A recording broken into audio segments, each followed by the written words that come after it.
ബഹുമാനപ്പെട്ട നമ്മുടെ മാസ്റ്ററിനോട് പ്രത്യേകം പറഞ്ഞു. കാരണം അദ്ദേഹത്തെയാണ് ഇടങ്ങറാക്കുന്ന ആളുകൾ. SKSF പരിപാടിക്ക് നിങ്ങൾ വിദഗ്ധരെ കൊണ്ടു ഞാൻ പണ്ടേ പറഞ്ഞു, എന്നെ സ്കാൻ ചെയ്തിട്ടാണ് അവർ പ്രഭാഷണത്തിന് വിളിച്ചത്. എന്നെ പ്രത്യേകിച്ച് ഇനി സ്കാൻ ചെയ്യേണ്ട കാര്യമൊന്നുമില്ല. ബഹുമാനപ്പെട്ട ചെറുശ്ശേരി ഉസ്താദ് അടക്കം, ബഹുമാനപ്പെട്ട ജമലി തങ്ങളടക്കം അവരെല്ലാവരും എന്നെ സ്കാൻ ചെയ്തിട്ടാണ് എന്നെ അവരുടെ പരിപാടി, അല്ലെങ്കിൽ അവർ വിളിക്കോ പരിപാടിക്ക്. അതുകൊണ്ട് അവരെന്നെ പരിപാടിക്ക് വിളിച്ചെങ്കിൽ അവർക്ക് അതറിയാം ആരാണ് വരുന്നത്, എന്താ ആദർശം. ഇപ്പൊ ഓരോ വേദിയിൽ ഞാൻ ആരാണ് എന്നാ പിന്നെ എന്റെ മൗലൂദ് പറഞ്ഞ ഓതാൻ തുടങ്ങും. ആന മൗലൂദ് നമുക്ക് അതിനു വേണ്ടി അബൂബക്കർ സിദ്ദീഖിന്റെ ഒരു മൗലൂദ് വെച്ചിട്ട് ഞാനിനി എന്നെ കുറിച്ച് ഇങ്ങനെ പറയാം. അല്ലാണ്ട് ഇപ്പൊ എന്താ പറയാ, ഓരോ സദസ്സിലും ഇപ്പൊ അവർക്കാണ് പ്രശ്നം. പിന്നെ നമ്മുടെ കാസർഗോഡ് ജില്ലാ സെക്രട്ടറിയും പ്രസിഡന്റും ആകെ ഇടങ്ങേറിലാണ്. ആളുകൾ ഇങ്ങനെ പറയുന്നു, ഉസ്താദെ ഒന്ന് കാര്യമായിട്ടൊന്ന് പറയണം, അതിനെ കുറിച്ചൊന്ന് സംസാരിക്കും. അപ്പൊ ഞാൻ പറഞ്ഞു, അള്ളാഹുവിന്റെ തൗഫീഖോടുകൂടി ഇനി നിങ്ങൾ എന്നെ വിളിക്കല്ലേ, കാസർഗോഡ് പരിപാടിക്കൊന്നും എന്നെ വിളിക്കല്ലേ എന്ന് ഞാൻ ബഹുമാനപ്പെട്ട നമ്മുടെ ഇതിന്റെ സെക്രട്ടറിയോടും പ്രസിഡന്റിനോടും പറഞ്ഞിട്ടുണ്ട്. ഇനി ദൈവം വിളി, കാരണം നിങ്ങൾക്ക് ഇടങ്ങാറില്ല, എനിക്ക് പ്രശ്നമൊന്നുമില്ല, എനിക്ക് ഇടങ്ങാറൊന്നുമില്ല. ദീനിന്റെ കാര്യങ്ങൾ പോവാ പറയുക എന്നുള്ളതല്ലാതെ കണ്ട് നമുക്കെന്തിനായി വെറുതെ എന്നും മറ്റുള്ളവരെ കുറിച്ച് ഇങ്ങനെ പറയണ്ട. ആളുകൾ പറയുന്നത് ഇങ്ങനെ പറഞ്ഞുകൊണ്ടേയിരിക്കും, നമ്മളെന്തിനാ അതിന് പോകണം.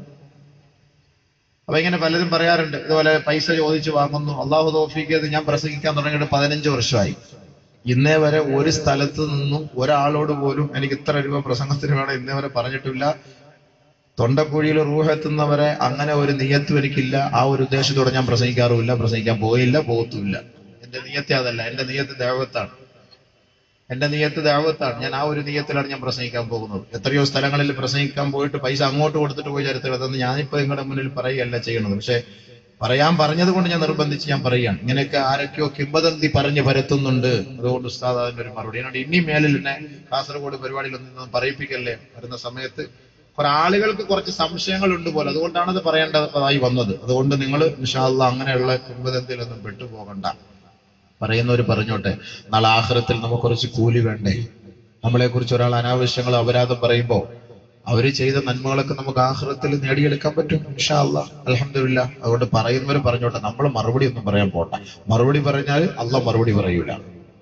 നമ്മൾ മറുപടി പറയാതിരുന്നാൽ അള്ളാഹ് മലക്കളെ കൊണ്ട് മറുപടി പറയിപ്പിച്ചോളൂ. അതാണ് അതിന്റെ അർത്ഥം. ഒരാൾ സലാം പറയുന്നു, മടക്കിയില്ല എങ്കിൽ അള്ളാഹ് മലക്കളെ കൊണ്ട് മറുപടി പറയിപ്പിക്കും എന്ന് പറയുന്നത് പോലെ ഒരാളുടെ ഉത്തരവാദിത്വം അള്ളാഹ് ഏറ്റെടുത്തിട്ടുണ്ട്. അള്ളാഹ് അതുപോലെ നടക്കും. അൽഹംദുലില്ലാഹ്. അവൻ തീരുമാനിക്കുന്ന പോലെ കാര്യങ്ങൾ നടക്കും. അള്ളാഹു മരിക്കുന്നവരെ പരിശുദ്ധമായ അഹ്ലു സുന്നത്ത് വൽ ജമാഅത്തിൽ അടിയുറച്ച് നിന്ന് മരിക്കാൻ തൗഫീഖ് തരട്ടെ.